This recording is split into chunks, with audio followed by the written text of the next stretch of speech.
Hey, how's it going? It's me, Bass Rider. In today's tutorial, I'm going to be showing you some more producer tips. I already did my top 5 producer tips video, but I thought I'd show you some more producer tips. So yeah, I'm pretty sure I haven't mentioned any of the tips that I'm going to show you in today's video in any other videos. I might have done, I can't remember, but I'm pretty sure I haven't. So yeah, if you find anything in today's tutorial helpful, don't forget to hit that subscribe button, hit that like button, leave a comment down below if you have any questions, and share this video if you have any producer friends. And I know I say that in every video, but I would appreciate it because we're still a small channel and we're still trying to grow, so subscribing and liking and all of that would really help out the channel. So yeah, go do that. Okay, let's begin. So the first tip that I'm going to show you is a piano technique. So we'll quickly add in a piano track, and the technique is where you would delay some of the notes. For example,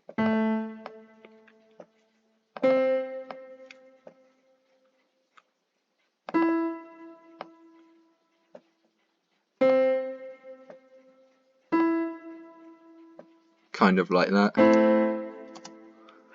Makes it sound more like a real piano, because if it was a real piano, not all of your fingers are going to press the keys at exactly the same time down to the split second. So by having some of the notes slightly delayed like this, it really helps to make the piano sound more realistic. This technique's also good for guitar presets and stuff as well, to try and make them sound more realistic. And you can even do it a little bit more, I guess, if you want.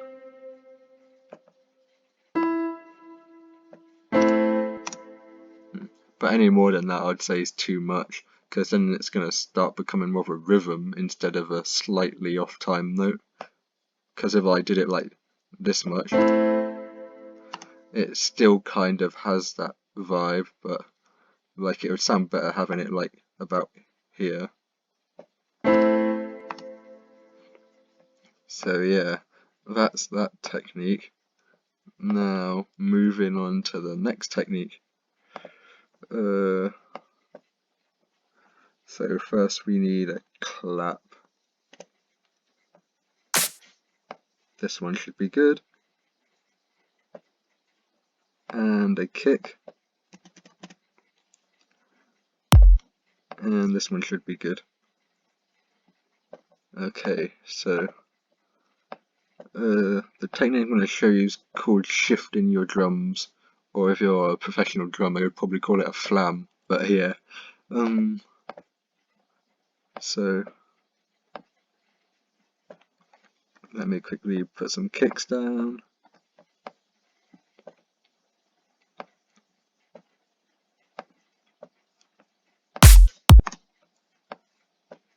So put the claps.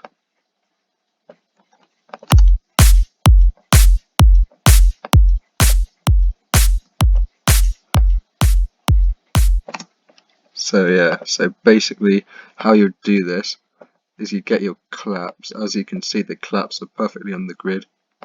You would move the claps slightly early like that.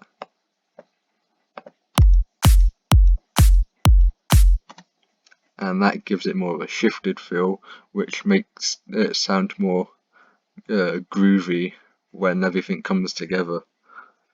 So yeah, that's that technique. I'd recommend using that technique.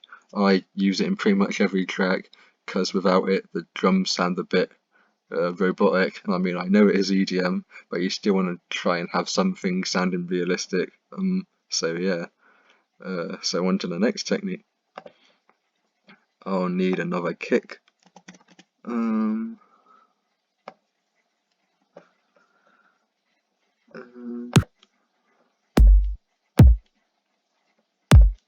This one sounds good. So then what I'm going to need to do is shorten it, even shorter I'd say, like that, and then get an EQ,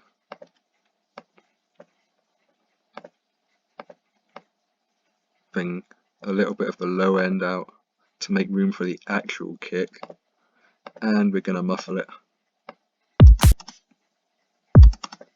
So this is a technique that a lot of producers are using these days, especially the Stamp Records artists, which is to use a kick drum to build rhythm in your track. So something like this.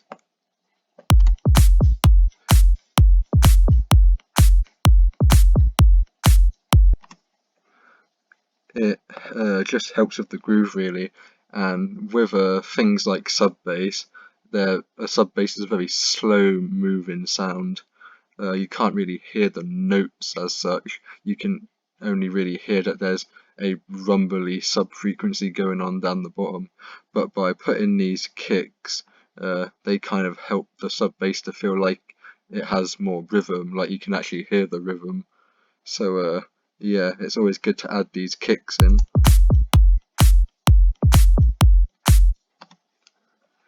Then the next technique I'll show requires hi-hats. So let me get some hats.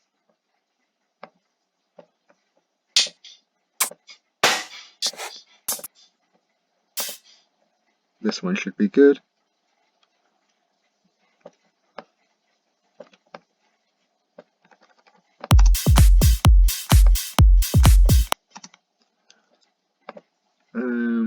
And we need a second hat, something like this. So basically this technique is called shuffling your drums, because it's using a shuffle rhythm. So you do that by setting your grid to triplet, and then you move it slightly off, so it's kind of like, yeah, because now you get this kind of rhythm. But if you was to keep it on the actual grid, it would sound like this.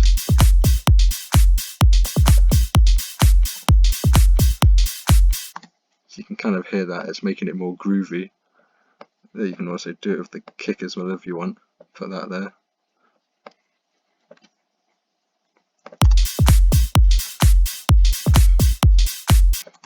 See, that's already made it sound much more groovy.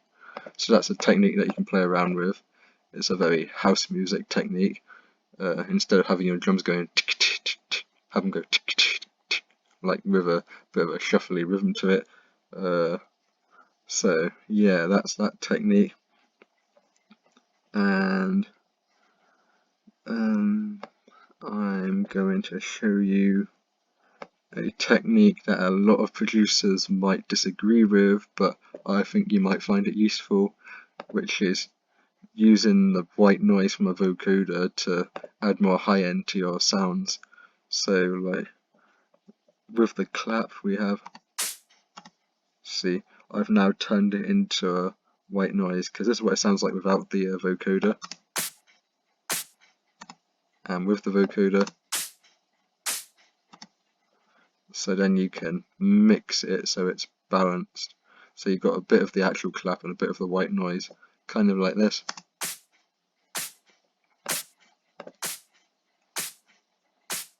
So you can kind of hear what that's doing. Let's play it in with the drum beat.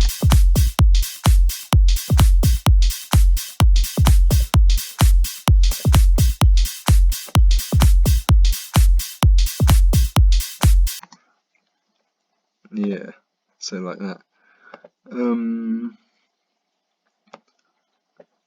Is there anything else that I could show that I use? I don't think there is, to be honest. I mean, there'll probably be stuff that I can show in a different tutorial in the future, but for this one I'm pretty sure that's everything. I mean, there's always reverses, but I'm pretty sure most people know how to do that. Reverse something of it, like.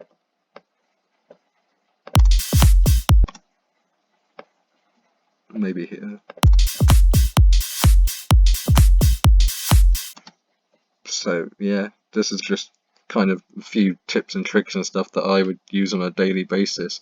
So yeah, I hope you liked this tutorial. If you did, don't forget to hit that subscribe button, hit that like button, leave a comment down below if you have any questions, and share this video if you have any producer friends. Okay, see you in the next tutorial. Bye.